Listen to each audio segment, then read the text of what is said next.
Nós vamos ler o mesmo trechozinho que nós estamos lendo desde o domingo passado, que vai do verso 37 ao 47. Tá? Vamos ler então. Diz assim, irmãos. Atos, capítulo 2, do verso 37 ao 47. E ouvindo eles isto, compungiram-se em seu coração e perguntaram a Pedro e aos demais apóstolos: que faremos, homens e irmãos? E disse-lhes Pedro: arrependei-vos e cada um de vós seja batizado em nome de Jesus Cristo, em remissão de pecados, e recebereis o dom do Espírito Santo. Porque a promessa vos diz respeito a vós, a vossos filhos e a todos os que estão longe, e a todos quantos Deus nosso Senhor chamar. E com muitas outras palavras, isto testificava e os exortava, dizendo: salvai-vos desta geração perversa. De sorte que foram batizados os que de bom grado receberam a sua palavra. E naquele dia agregaram-se quase 3.000 almas. E perseveravam na doutrina dos apóstolos, e na comunhão, e no partir do pão e nas orações. E em toda a alma havia temor, e muitas maravilhas e sinais se faziam pelos apóstolos. E todos os que criam estavam juntos e tinham tudo em comum, e vendiam suas propriedades e bens, repartiam com todos, segundo cada um havia de mister. E perseverando unânimes todos os dias no templo, e partindo o pão em casa, comiam juntos com alegria e singeleza de coração, louvando a Deus e caindo na graça de todo o povo, e todos os dias acrescentava o Senhor à igreja aqueles que se haviam de salvar. Amém. Vamos orar, meus irmãos, ao Senhor. Hoje nós queremos ouvir a sua voz, no estudo da sua palavra. Fale conosco, nos dirija pelo Espírito e também abra o nosso coração e ponha nele sua palavra, para o nosso bem, para a sua glória, com perdão dos nossos pecados em Cristo Jesus. Amém. Graças a Deus. Pode sentar, meus irmãos, pode sentar. Irmãos, eu coloquei a mensagem no grupo. Hoje até nós deveríamos continuar os nossos estudos normais. Mas semana passada eu tratei com vocês do tema a reforma e a igreja local, por causa do aniversário da reforma, agora dia 31. Então já passou o aniversário, ficou aí pelo meio da semana mais ou menos, mas ainda estamos, né? Nessa lembrança, nessa comemoração do que Deus fez há séculos e que é uma obra dele tão importante, irmãos. Então hoje nós vamos continuar ainda falando, aproveitando, lembrando desse aniversário e tratando do mesmo assunto, a reforma e a igreja local. E o que eu procurei mostrar para vocês semana passada foi que esta obra, que é a igreja local, né? Vamos pensar assim, cada igreja local é uma expressão do reino de Deus, daquilo que ele vai fazer, que ele está fazendo em termos mundiais, em termos de humanidade. Então, é como uma pequenina embaixada de uma outra nação. Então, a cada igreja nós podemos ver assim, é uma embaixada do céu. E deve ser a vitrine para o mundo do que é o reino de Deus, que o mundo não conhece. Então, deve mostrar para o mundo o que é amar Deus, servir a Deus, e amar uns aos outros, servir uns aos outros, viver uma vida verdadeiramente para Deus, para a sua glória, para o seu louvor. Então, a igreja é essa vitrine. Então, vamos dizer assim, nós estamos reunidos aqui, pessoas passam aí na rua, as pessoas são nossos vizinhos, nos conhecem aqui da região, e veem nós nos reunirmos aqui, então nós devemos mostrar para elas, e quando também elas nos visitarem, nós devemos orar por elas, convidá-las, e quando Deus, na sua graça, as traz aqui para participarem conosco de um momento de culto, então elas poderem ver na prática, o que é viver para Deus. Então a igreja, ela está também para glorificar Deus dessa forma. Mas isso é um milagre, irmãos, é um completo milagre. Então, na semana passada, eu falei aqui de 3 aspectos que envolvem tudo isso. E está relacionado com a reforma. Porque a reforma, de maneira assim, dizendo de maneira bem resumida, é voltar para Deus, para a palavra, compreender Cristo e voltar sem Cristo para Deus, para amá-lo. É uma, vamos dizer assim, uma redescoberta do Evangelho. A igreja está se da sua idade, se tornando que o Espírito Santo vem e para pensar em o que está acontecendo conosco. Nós estamos indo no caminho correto, de repente percebem que não, e se voltam para as Escrituras, para a verdadeira igreja, o verdadeiro evangelho, e Deus faz uma obra de transformação. Então, tem a ver com a igreja, com a vida eclesiástica, com a comunhão dos santos, irmãos. E nós podemos observar aqui, neste capítulo, como a igreja é uma obra de Deus, é um milagre do Espírito Santo, porque a primeira igreja veio no dia de Pentecostes, surgiu ali em Jerusalém, no dia de Pentecostes, quando foi feita aquela grande pregação, quando o Espírito Santo vem, levanta pregadores, e a pregação deles é bíblica, é o Antigo Testamento, Cristo Jesus é anunciado, e Deus abre o coração das pessoas creem, e elas então passam a ser batizadas, são batizadas, comem um pão, bebem um vinho, participam da ceia regularmente, cultuam. Então, Deus está fazendo essa obra. E a vida da igreja é uma vida de comunhão, de amor, de adoração. Eles querem estar juntos. Todos os dias eles estavam reunidos no templo, nas casas. Eles viviam ali, irmãos, em comunhão. Eles vendiam as suas propriedades. Eles não tinha pobre entre eles. E isso causava um impacto nos de fora. E as pessoas viam isso e, sabe, caíam no gosto das pessoas. Elas ficavam impressionadas. E aí Deus ia trazendo gradativamente, todos os dias, diz o texto no finalzinho, aqueles que se haviam de salvar.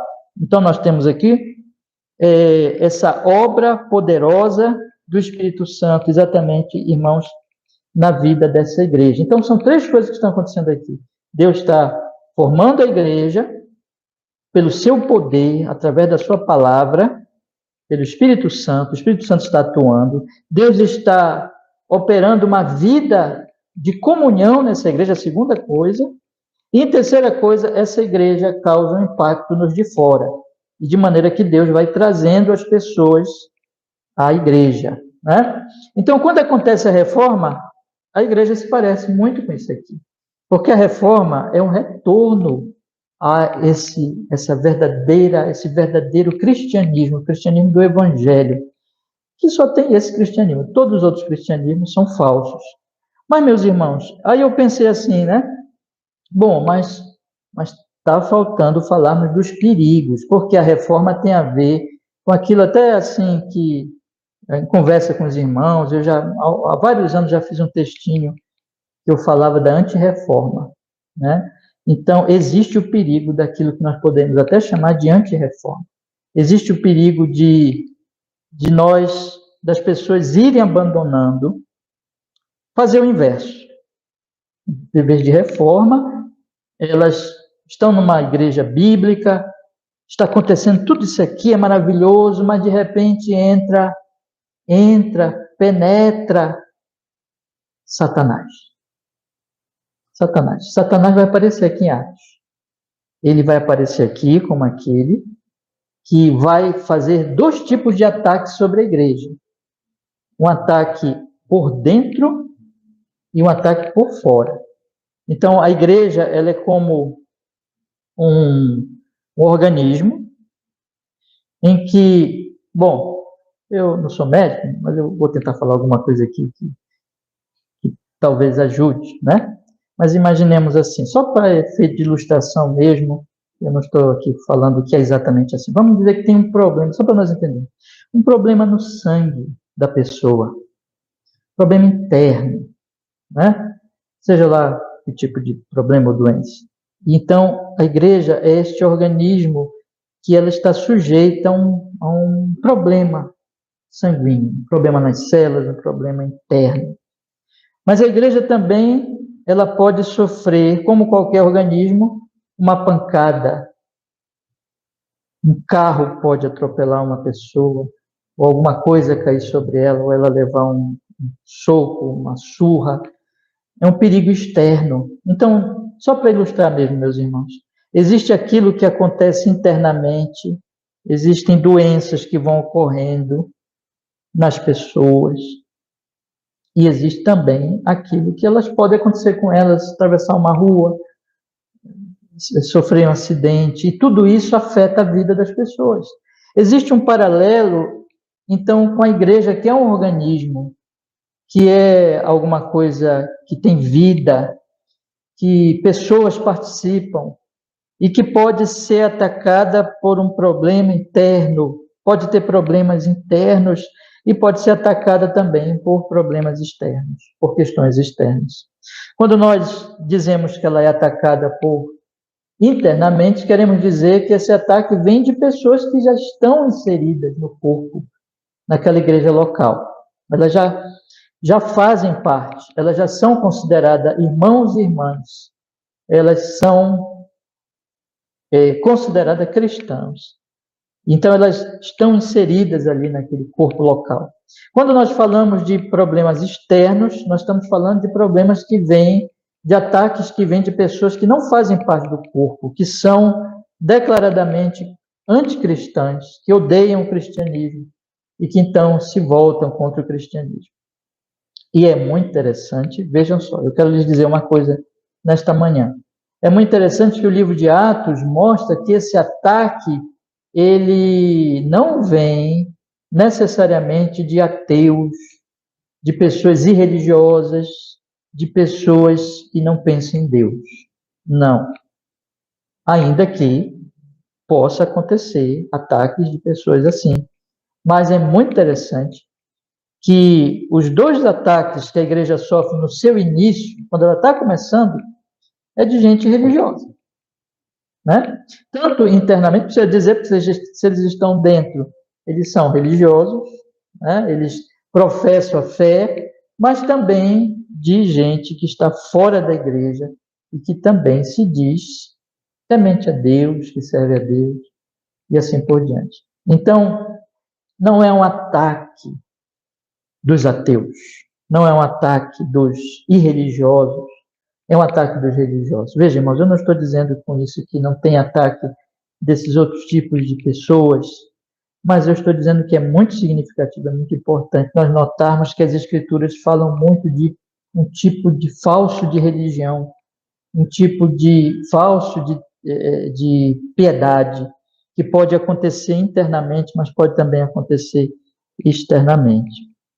E aqui, no meu ponto de hoje, eu quero tirar aqui de uma das práticas que a igreja está fazendo, que nós mostramos semana passada, que a igreja cultuava, batizava, tomava ceia junto, comungava, estavam sempre juntos, perseveravam na doutrina, nós vimos isso aqui semana passada, oravam, estavam juntos ali orando, os apóstolos faziam milagres, eles, além dessas coisas, eles vendiam suas propriedades, eles eram generosos, de maneira que não tinha pobres entre eles. Pois bem, meus irmãos, exatamente no que está escrito no versículo 45, nessa prática do versículo 45, que vai ter o ataque do maligno. O versículo 45 nos diz assim: e vendiam as suas propriedades e bens, repartiam com todos, segundo cada um havia de mister, né? Então, é aqui, conforme eu pretendo mostrar para vocês hoje, que vai ter o ataque. Por que será? Por que será que é aqui? Eu sugiro que é porque aqui a coisa pode se tornar enganosa, mas não parecer que é enganosa. Se nós formos observar bem, quando o texto diz vendiam suas propriedades e bem repartiam com todos, segundo cada um havia de mister, isso aqui não é coisa fácil de se fazer. Por natureza, nós somos egoístas. Por natureza, nós gostamos das nossas coisas e não gostamos de perdê-las. Não queremos dá-las a ninguém. E sempre reivindicamos, é nosso. por natureza, nós tendemos à idolatria das propriedades, dos bens, das coisas materiais, das coisas desta vida. E quando você vê alguém generoso, alguém desprendido, alguém que esteja pronto a se desfazer de algo seu para dar para os outros, isso impressiona, né? Ora, eu estava, não vou citar o nome da pessoa, porque também me interessa, mas é um caso muito famoso, de uma certa religiosa que trouxe muitas pessoas em problemas, jovens, crianças, para morar numa casa só. Então, isso se tornou uma notícia nacional. E talvez os irmãos saibam do que eu estou falando. Porque impressiona, irmão. Porque impressiona. Então, nós temos essa questão muito importante para destacarmos uma espécie de religiosidade visível, de algo que se possa ver. Aliás, a palavra de Deus, e olha só que coisa interessante, a palavra de Deus mostra que o nosso amor não pode ser só em palavras, né? Eu chego assim com você e digo, oh, meu irmão, como eu te amo, você está no meu coração. Não basta isso, segundo as Escrituras. É preciso existir uma demonstração deste amor em termos de prática, de vivência, de relacionamento, de comunhão.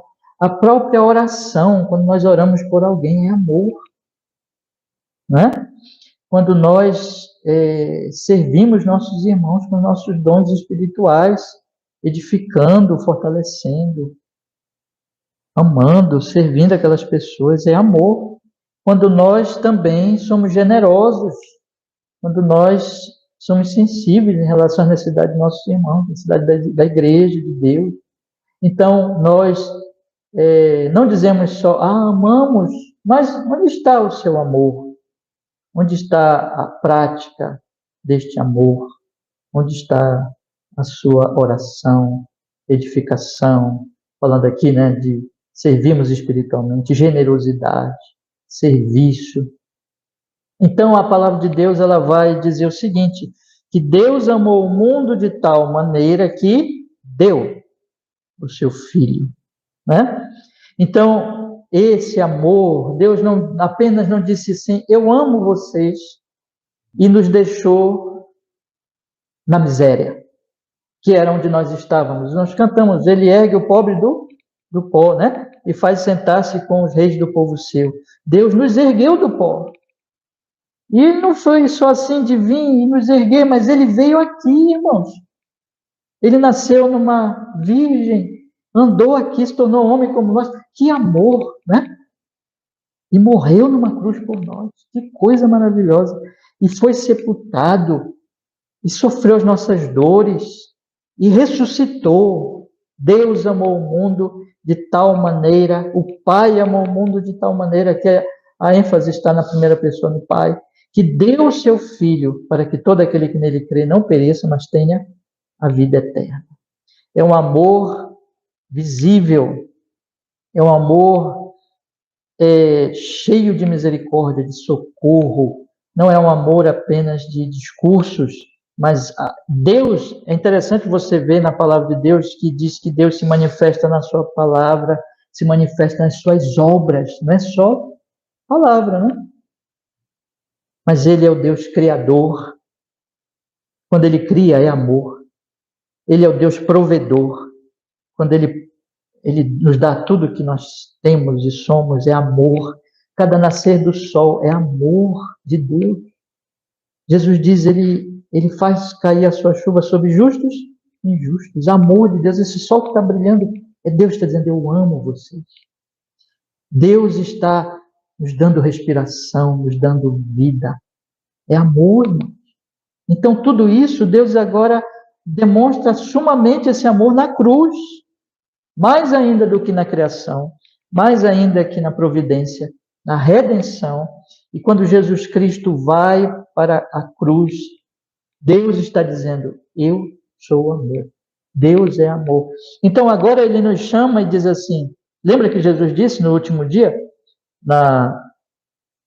no último momento, ele se vestiu de servo, pegou o balde, pegou a vasilha, lavou os pés deles e disse agora, façam isso.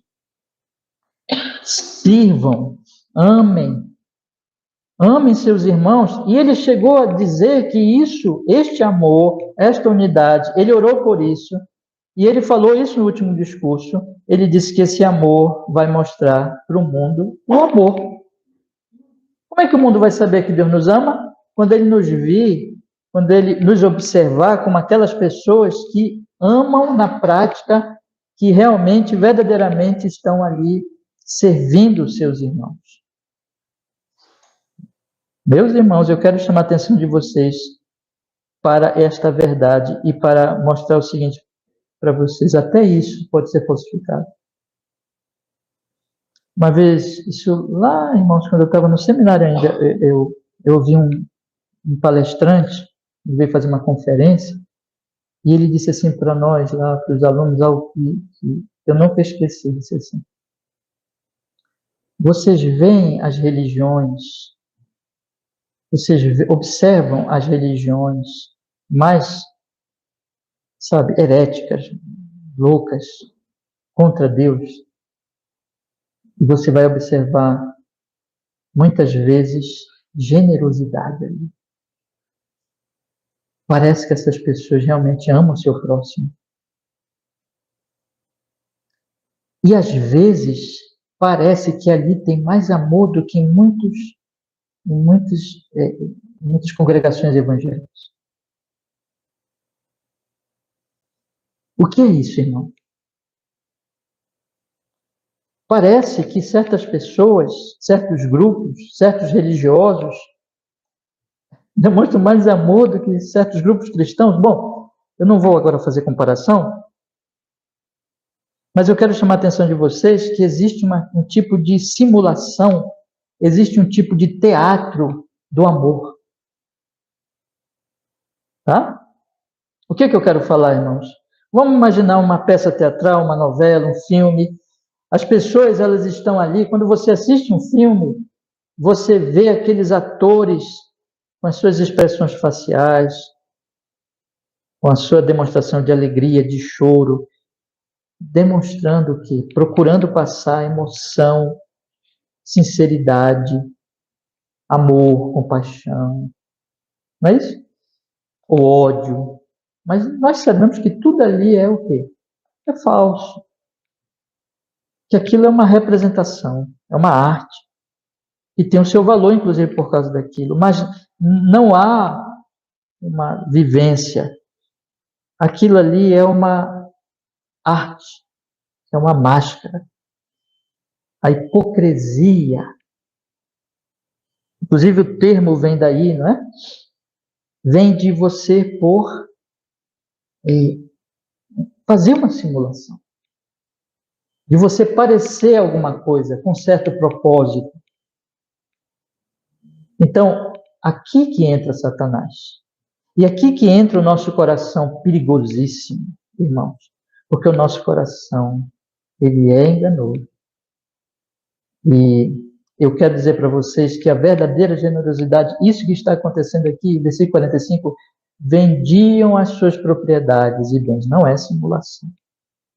É uma obra do Espírito Santo. Por isso que Lucas, ele destaca isso aqui. Por isso que ele põe isso aqui como, olha, é isso que Deus faz. Quando realmente o Evangelho está operando nos corações, as pessoas se tornam generosas, sensíveis, cheias de amor, um amor verdadeiro, um amor que não é só do discurso. Aí quando você pega a carta de João, ele vai dizer assim, olha, este amor é evidência de que nós amamos a Deus.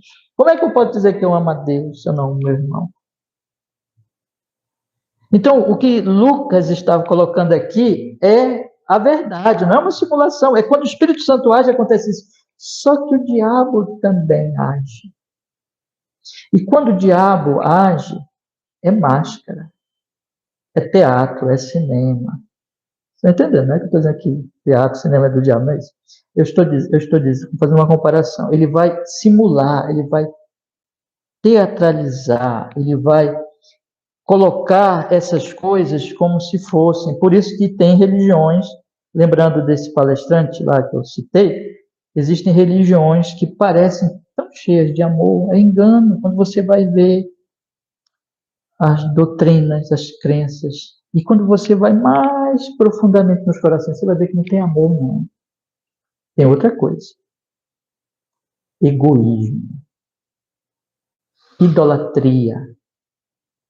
Porque só o Evangelho nos leva, irmãos, a amar a Deus, adorar a Deus, e porque amamos a Deus, amamos o nosso próprio. É só o Evangelho. Tira o Evangelho, você tem um teatro. Você tem uma simulação. Isso é tão real que chega ao Antigo Testamento. Vocês conhecem esse texto que está lá em Deuteronômio? Tratando um pouco de um outro tipo de simulação, que são os milagres. Que diz que se um profeta vier e disser tal coisa vai acontecer, e tal coisa de fato acontecer, mas ele chamar vocês para um ídolo, digam, esse profeta é o quê? Falso, porque é uma simulação. Ali não é um verdadeiro profeta. Existe algo que parece que é coisa de Deus ali, mas não é.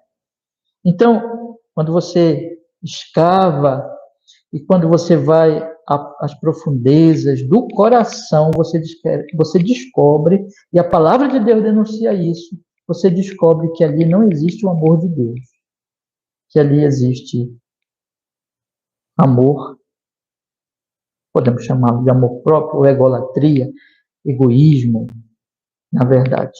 O egoísmo que parece com altruísmo. Egolatria que parece com adoração a Deus. Mas não é nada disso. Porque o coração é enganoso. E entra Satanás e penetra nas igrejas e começa a produzir uma religiosidade que não é do Espírito Santo, claro, porque é do diabo. Isso aconteceu, vejam só, na igreja de Jerusalém. Isso aconteceu na igreja de Jerusalém. Nessa igreja aqui. Para mostrar, irmãos, que existe o perigo real. E hoje eu quero mostrar não somente que existe o perigo, não vou deixar vocês aqui, né? Eu não quero trazer susto.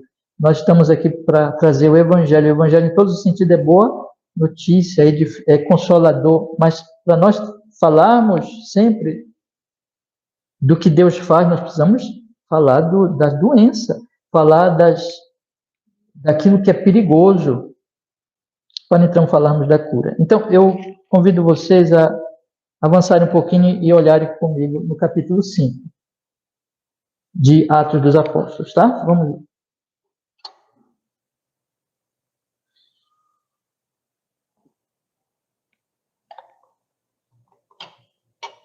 Diz a palavra do Senhor.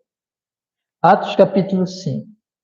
Mas um certo homem, chamado Ananias, com a filha sua mulher,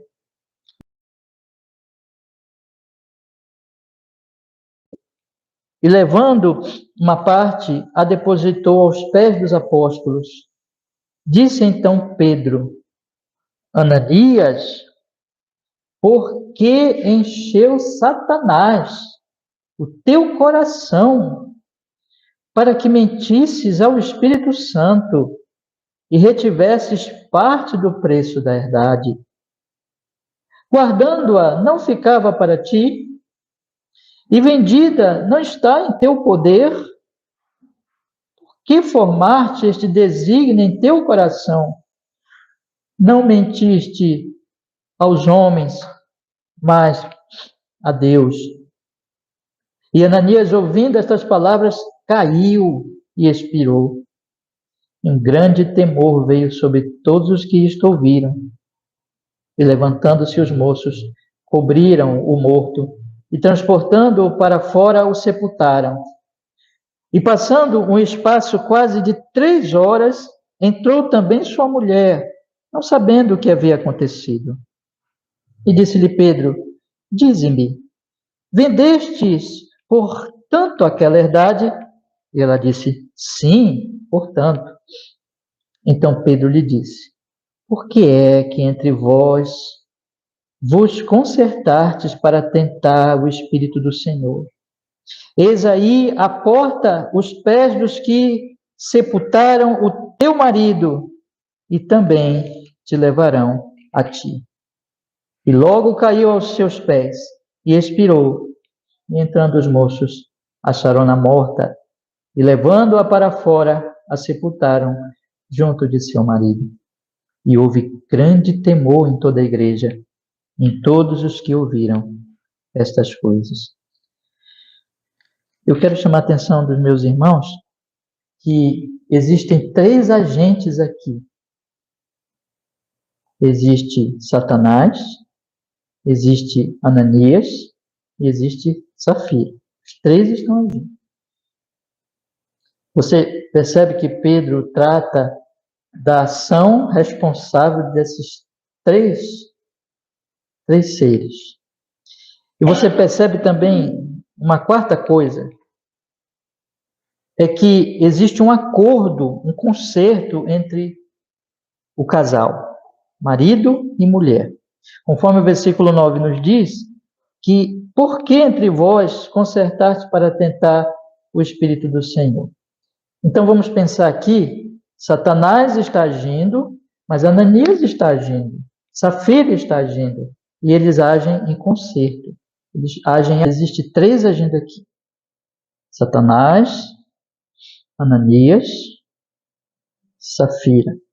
Do que eu falei também. Os 2 estão em acordo. E também disse, eles estão agindo contra o Espírito Santo. Então, o texto deixa claro isso aqui. Mas tem outra coisa que está no texto, mas está no texto junto com o texto anterior, capítulo 4. Quando nós olhamos para o capítulo 4, versículo 32, capítulo anterior, a palavra de Deus vai nos dizer assim, observem. E era o coração e a alma da multidão dos que criam, e ninguém dizia que coisa alguma do que possuía era sua própria, mas todas as coisas lhes eram comuns. E os apóstolos davam com grande poder testemunho da ressurreição do Senhor Jesus. Em todos eles havia abundante graça. Não havia, pois, entre eles necessidade alguma. Olha que coisa maravilhosa. Porque todos que possuíam herdades ou casas, vendendo-as, traziam o preço do que fora vendido e depositavam aos pés dos apóstolos. E repartiam cada um segundo a necessidade que cada um tinha. Então você vê que repete, está lá no capítulo 2. E dá um exemplo de um homem assim, irmãos, que eu particularmente, eu admiro esse homem muito, que é o Barnabé. Né? Praticamente todas as vezes que Barnabé aparece, é como um exemplo assim. Né? Tirando lá Gálatas, que todos somos pecadores. Lá em Gálatas, Paulo vai falar que ele errou. Mas vamos ver aqui o versículo 36, diz assim, então José, chamado pelos apóstolos Barnabé, que traduzido é filho da consolação, levita, natural de Chipre, possuindo uma herdade, vendendo-a, trouxe o preço e o depositou aos pés dos apóstolos. Então, o que o Espírito Santo quer colocar aqui para nós? Ele coloca esse quadro maravilhoso do amor de Deus na igreja em geral, põe Barnabé como exemplo de uma dessas pessoas, um homem generoso, e aí vem o contraste, que é a obra de Satanás. Então vamos pensar agora nos contrastes, tá? Qual é o primeiro contraste? Mais importante de todos. O que está fomentando, produzindo o verdadeiro amor, a verdadeira generosidade é o Espírito Santo. Por meio do Santo Evangelho de Jesus. Porque é isso que o Espírito Santo faz, não é, meus irmãos? O Espírito Santo nos leva a Jesus, e em Jesus nos leva a Deus Pai. E aí nós amamos ao Pai, e o Espírito Santo nos leva a amar nossos irmãos. Então é Ele que produz isso. E a congregarmos-nos, e a vivermos com a igreja, e amarmos uns aos outros. Então o Espírito Santo faz isso. Tá? Na simulação, quem está fazendo é o diabo. Tá? Então, primeira grande diferença. Mas, junto com essa diferença, está que na simulação não é só o diabo, é Ananias e Safira. Então, como é que o diabo age? Existe paralelo nas Escrituras com relação à ação de Satanás. E quando Satanás age, ele não age independente dos corações. Tá? Ele age tentando os corações. Isso aparece, irmãos, aqui eu não vou entrar em muitos detalhes, mas isso aparece, parece-me que posso afirmar isso. Está lá até no primeiro pecado, na queda. Mas eu não vou entrar muito ali, que ali é um pouco bem diferente, né?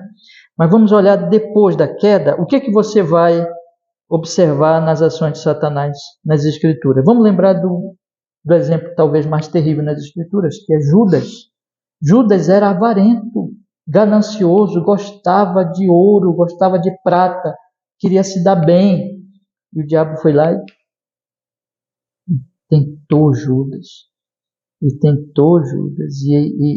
Judas foi ouvindo Satanás. E daqui a pouco Satanás entrou em Judas. É isso que diz lá no capítulo 3 do Evangelho de João. E aí nós temos um Judas que traz Jesus por causa de míseras moedas. Nós temos, portanto, que o diabo, ele age, meus irmãos, aqui, mas ele age de acordo com os corações, de acordo com eles, porque Pedro diz, Ananias, por que encheu Satanás o teu coração para que mentisses ao Espírito Santo? Tu mentiste. Tu fizeste isso. A Safira também. Ele perguntou, diz-me, vendeste? Versículo 8. Ela disse sim. Ela mentiu também. Versículo 9 diz, por que consertastes? Por que vocês fizeram isso? Tu fizeste. Então nós temos aqui este primeiro contraste, irmãos, que é uma obra não do Espírito Santo, mas de Satanás e do próprio coração humano enganoso. Qual é o segundo grande contraste, meus irmãos? O segundo grande contraste é que a obra do Espírito Santo não é uma simulação, não é uma aparência, mas é uma realidade, a realidade da generosidade. Então, de que aquelas pessoas, os apóstolos não estavam colocando a faca no pescoço daquelas pessoas, não estavam colocando aquelas pessoas na parede, mas elas voluntariamente, elas vendiam e eram sinceras, por amor, elas chegavam e davam as suas propriedades e ajudavam. E diz o texto aqui, porém, que quando é uma ação do coração enganoso e de Satanás, olha, vamos olhar o versículo 4. O finalzinho do versículo 3 diz que eles retiveram parte do preço da herdade. No versículo 4 diz que guardando não ficava para ti e vendida não estava em teu poder. Por que formaste este desígnio em teu coração? Não mentistes aos homens, mas a Deus. Então, o que o texto está dizendo aqui para nós, meus irmãos? É que não há sinceridade aqui. Há mentira. Eles mentem, eles enganam, tentam enganar o Espírito Santo. O que é mais incrível é isso. E depois eles tentam enganar as pessoas. E como é que eles enganam? Bom, eles dizem uma coisa, eles dizem, é parte total, é o preço total, mas eles retêm. Eles fazem isso também voluntariamente. Eles não são obrigados. Veja que Pedro diz que guardando não ficava para ti e vendida não estava em teu poder, que formaste este desígnio em teu coração? Eles voluntariamente enganam, mentem, simulam, fazem parecer. E aí que está, tá? Eu quero destacar isso. Qual é a grande diferença? É que quando é do Espírito Santo, é por amor a Deus e sinceramente para o bem dos irmãos, sem nenhuma busca de louvor próprio, de querer o louvor para si. Quando é de Satanás e do coração humano, é simulado, é só para aparecer, Por quê? Porque não é por amor a Deus e nem amor aos irmãos. É para ganhar crédito com as pessoas. É para receber louvor das pessoas. Em outras palavras, é idolatria. A pessoa está ali, na verdade, tudo que existe, tudo que está gerando aquela suposta generosidade é falta de generosidade, é falta de desprendimento, é falta de amor, é egoísmo puro, de maneira que a pessoa está só querendo o louvor dos outros. Ela está inchada e ela não está esvaziada. Ela não está voltada para Deus. Ela está voltada para si mesma. E ela simula, então, irmãos. O que eu quero dizer para vocês é que Satanás vai fazer isso sempre. Ele fez isso aqui, ele faz isso sempre. O que Satanás vai fazer? Satanás virá com uma tentação para despertar precisamente de forma bem assim, com uma flecha que acerta o alvo, despertar o orgulho, o egoísmo, a idolatria. E aí vai criar uma religião de obras, vai criar uma religião de autolouvor, de justiça própria, anti-evangelho, anti-reforma. É uma religião de Romanos capítulo 2, que eu já tenho pregado aqui na ceia do Senhor. É uma religião que o homem, ele não dá louvor a Deus, ele está querendo se expressar, ele está querendo demonstrar o que ele é, como ele é, para que todos digam, que homem. E aí envolve, então, o autointeresse. Isso pode envolver também a busca do poder religioso.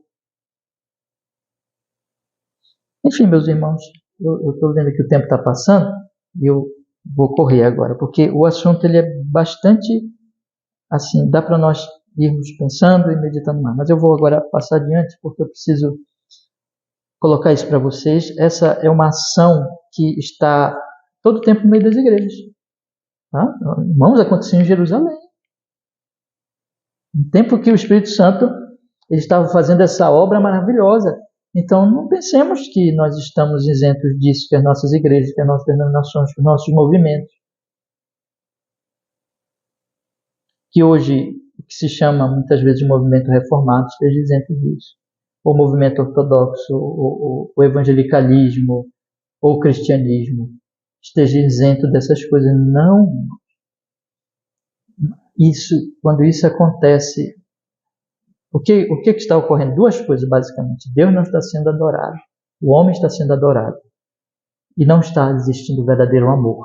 Mas uma simulação de amor que, no final das contas, destrói as pessoas. Mata as pessoas. Pode falar, meu irmão, fique à vontade. Sim. Aham. Uhum.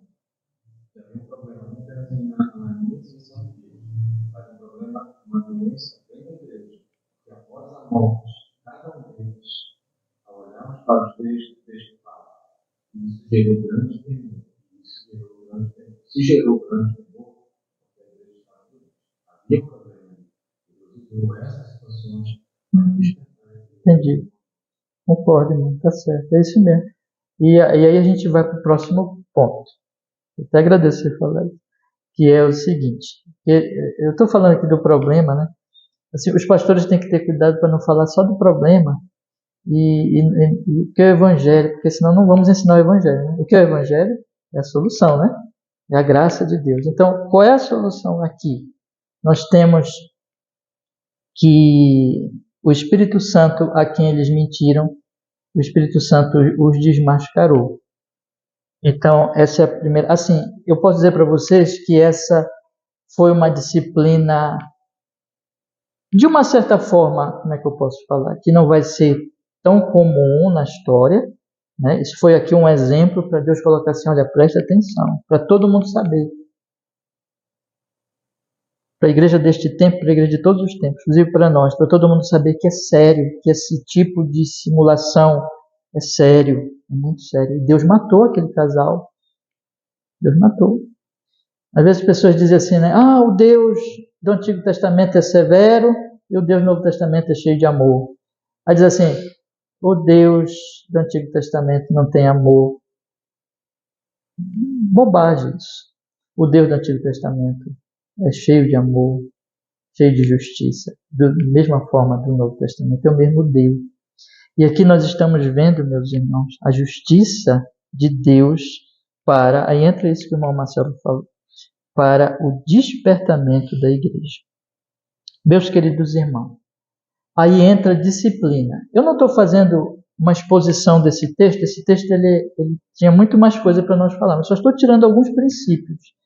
E esse próximo princípio, já que o nosso tempo já está passando, é o seguinte: o que fazer quanto a esse perigo? Nós precisamos entender que nós mesmos não podemos fazer nada. Por quê? Porque nós não temos o poder de fazer nada. O poder não é nosso. Se você for observar bem aqui, se Pedro não fala, se Deus não mostra para Pedro, ninguém sabia. Ninguém ia saber. Aí estaria tudo bem, né? Não existiria isso, inclusive que o irmão Marcelo falou também, não haveria esse temor. Tá?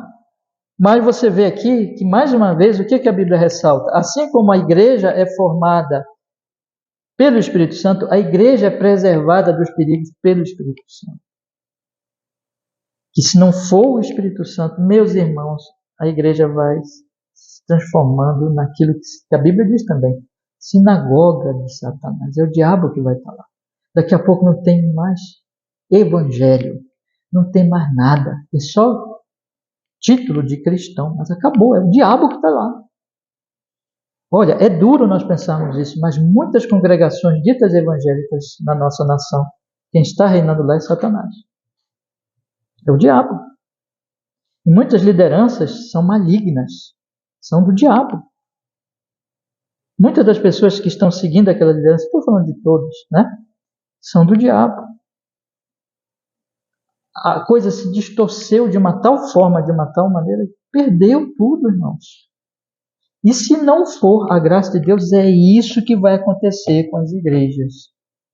Ninguém se iluda. Assim como é o Espírito Santo quem forma a igreja, é o Espírito Santo quem preserva a igreja, quem guarda a igreja. Então, assim como nós dizemos que Deus é que criou e Deus que mantém, não é isso que nós dizemos? Doutrina da criação e da providência, isso tem um paralelo na redenção, porque Deus que cria um novo coração, Deus que cria a igreja por um milagre, pelo poder do Espírito, Deus que mantém a igreja. Como é que ele faz isso? Ele faz isso pela denúncia, pelo anúncio claro do que é pecaminoso. O que Pedro faz aqui, veja, eu não estou dizendo que Deus vai matar sempre, graças a Deus por isso. Aqui foi um exemplo, né? Para ele deixar assim, olha, vejam que isso é sério, vejam que isso pode acontecer, e vejam que eu vou trazer justiça. Deus está dizendo aqui para nós, ele vai trazer justiça sobre todos aqueles que estão usando o santo nome dele, líderes, membros de igreja, que estão usando o nome dele em vão. É um mandamento, irmãos. Não terás outros deuses diante de ti. Primeiro. Segundo, não farás imagem de escultura. Terceiro, não usarás o nome de Deus em vão. Todo aquele que usa o seu nome em vão, Deus está dizendo aqui, eu vou trazer juízo. Mas eu não quero parar aqui. Aí entra o temor, irmão Marcelo e vocês. Deus está levantando a igreja para o arrependimento e para não deixar essa doença se alastrar. Pelo anúncio, pela disciplina e pelo anúncio também de que Ele é Deus cheio de graça, cheio de misericórdia e perdoa o pecador. Apesar de que aqui 2 pessoas morreram, mas isso foi para o bem da igreja.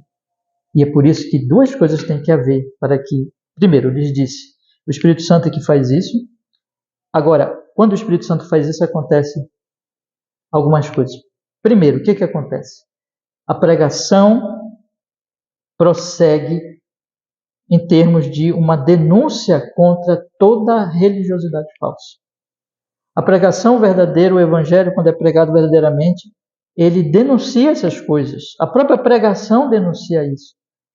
A própria mensagem, veja, irmãos, nós estamos pregando a doutrina dos apóstolos, e a doutrina dos apóstolos é denúncia da falsa religião. Quando acontece a reforma, não é isso que acontece? Não foi isso que aconteceu na época de Lutero? Não foi isso que aconteceu na época de Calvino? Dos movimentos ali que surgiram da reforma? Ali também teve distorções, ali também entrou Satanás, viu?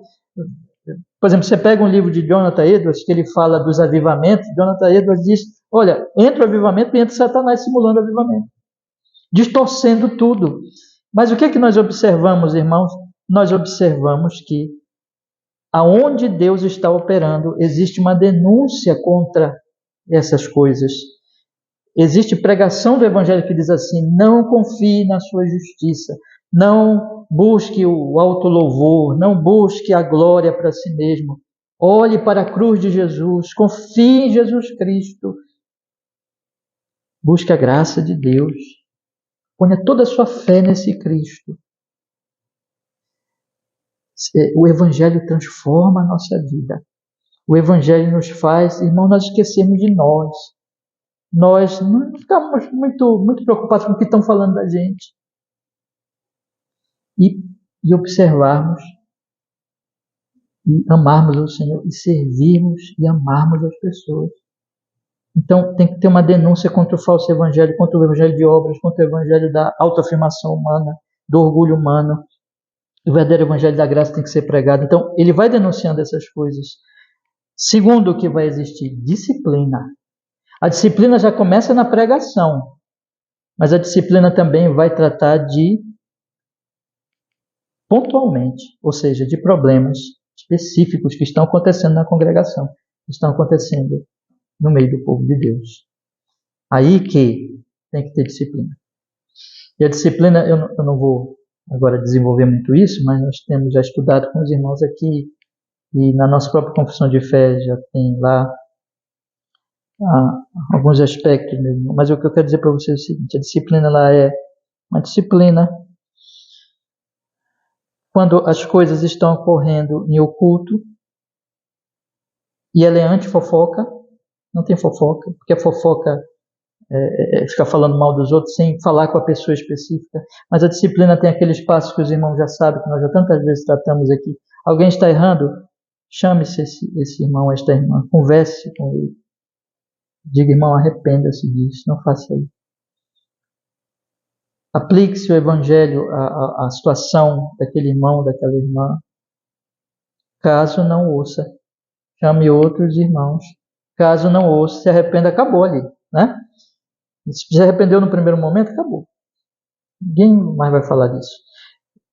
Segundo passo, chamando os irmãos. Se arrependeu ali, acabou também. Não se arrependeu, leva a igreja. A igreja tratando disso. Se arrependeu, acabou também. Não se arrependeu, é considerado aqui. Considerado como alguém que está fora da igreja. Disciplina. Para quê, meus irmãos? Para que haja o aspecto do temor, que o irmão falou. Quando Deus, a disciplina não é para o mal. Esses dias agora eu ouvi um pastor tratar desse assunto, ele falou assim, bem acertadamente, que muitas vezes há irmãos e irmãs que pensam que a disciplina é para o mal, né? No sentido que, mas vai fazer mal para aquela pessoa específica, nós queremos o mal dela. Não. A disciplina, ela é por amor àquela pessoa, para que haja arrependimento. E por amor a toda a igreja, para que a igreja também cresça em santidade e cuide dos seus próprios pecados e avalie a sua própria vida. Meus irmãos, foi isso que aconteceu aqui. Então, eu queria encerrar colocando para vocês alguns aspectos para nós pensarmos. O que é que nós aprendemos aqui? Fazendo uma revisão e deixando os irmãos para a reflexão. E aí nós podemos conversando mais sobre isso. O que é que nós aprendemos aqui, irmãos? Que existem perigos internos. Existe um ataque de Satanás interno. Ele vai atacar internamente a igreja. Temos o próprio apóstolo Paulo falando disso. Existe,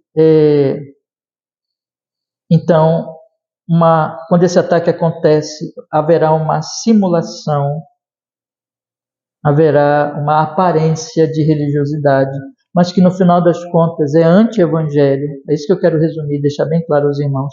Que o evangelho vai sendo abandonado e a autoexpressão, o orgulho humano, o nome de homens, a honra a homens vai crescendo.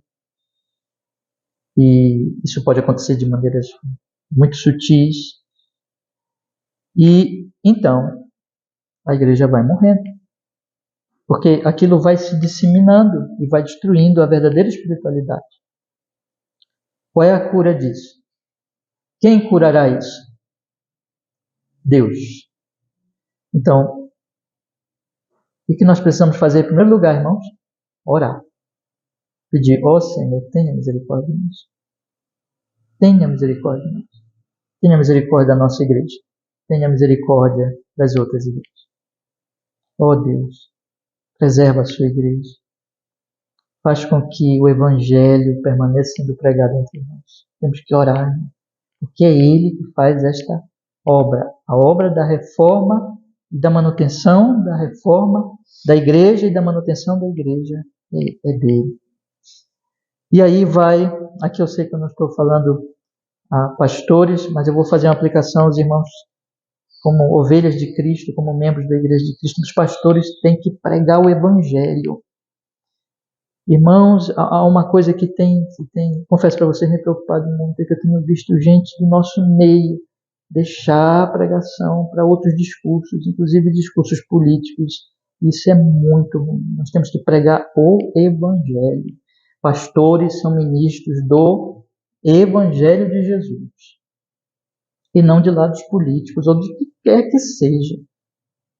Então os pastores eles têm que orar a Deus, olhar para a cruz de Cristo, buscar o Senhor, esperar no Senhor e pregar o evangelho. Quanto aos membros, irmãos, ouvir o evangelho. Olha, não se conforme com uma religião de aparências, meus queridos irmãos. Ainda que pareça cristianismo, pregação, ainda que simule o amor, ainda que, mas aqui é tão gostoso, aqui é tão bom, aqui é tão maravilhoso, mas se em algum lugar parecer bom para nós, mas o alerta da palavra é, aquela pessoa que está lá, está pregando o evangelho? Aquela pessoa que está ali naquele púlpito e está demonstrando amor a Cristo, é um verdadeiro ministro? Porque se não é, corra deste homem. Existem Ananias e Safiras hoje, irmãos. Existem pessoas que querem aparecer. Existem pessoas que estão simulando uma religiosidade. Existem ataques de Satanás. Então, toda religião de aparências, às vezes é muito agradável a nós. Às vezes isso anima o nosso coração. Não, mas a grande questão é, ouça o Evangelho. Só o Evangelho de Jesus. E, terceiro lugar, temos que ter disciplina. A disciplina começa no púlpito, mas a disciplina também trata de problemas pessoais. Aqui vai o acompanhamento pastoral. O pastor tem que sempre estar cuidando dos irmãos, cuidando das ovelhas, conversando com o irmão, conversando com o outro. A igreja tem que se pastorear com muito amor, isso tudo com amor. Fortalecer uns aos outros, animar uns aos outros, orar uns pelos outros, né? E, como eu disse para vocês, a disciplina visa o amor e visa a comunhão e o amor à igreja. O temor, a santidade, o crescimento da santidade na igreja. Agora, em último caso, quando um dedinho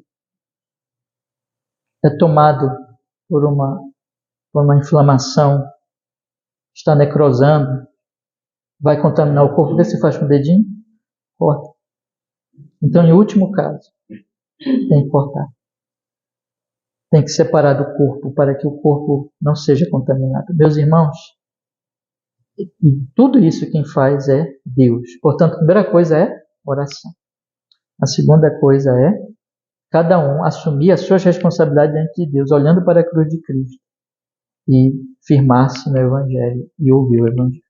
Amém? Então, depois a gente pode conversar mais, refletir mais sobre esses assuntos, meus irmãos. À noite eu vou tratar do perigo externo, tá bom? Que é o caso de Estevão já, que é outro ataque. Mas à noite não vamos falar disso. Vamos orar, irmãos, e vamos pedir que Deus nos abençoe. Amado Senhor, é com alegria, é com esperança que nós nos aproximamos de Ti, mesmo que nós tenhamos hoje estudado algo tão grave, que é o ataque numa igreja bíblica, que é a igreja de Jerusalém, que ficou como um exemplo para nós sobre os ataques de Satanás, de um anti-evangelho. Senhor, nós queremos pedir pela nossa humilde igreja, por nós, por todos os nossos irmãos, e aqui também estender por todas as igrejas. Pedir, Senhor Deus, preserva a sua igreja. Senhor, guarda-nos destes ataques, que nós possamos, Senhor Deus, continuar, Deus, pela sua graça, pelo poder do seu Espírito Santo, continuar anunciando o Evangelho, ouvindo o Evangelho e agindo pela fé, conforme o Santo Evangelho de Jesus. Sejamos santificados, sejamos cuidados também pela igreja, conforme o Evangelho. Haja pregação e haja aqui entre nós e nas demais igrejas disciplina, Senhor. Cuidado pastoral. Senhor, me dê graça para cuidar de meus irmãos, para fortalecer e fazer isso com amor. E também dê graça a cada um de nós para cuidar uns dos outros, para orar, para fortalecer, com muito amor uns aos outros. Senhor, abençoa a nossa igreja sim, que haja disciplina do Evangelho e que também abençoes todas as igrejas, Senhor. Nós oramos para que haja uma verdadeira reforma, haja um avivamento, haja uma grande e poderosa obra espiritual no meio do seu povo, para que Cristo seja anunciado e para que as pessoas vejam essas coisas lindas, maravilhosas, do verdadeiro amor, da verdadeira generosidade, não uma simulação, não uma hipocrisia. Em nome de Jesus oramos. Muito obrigado.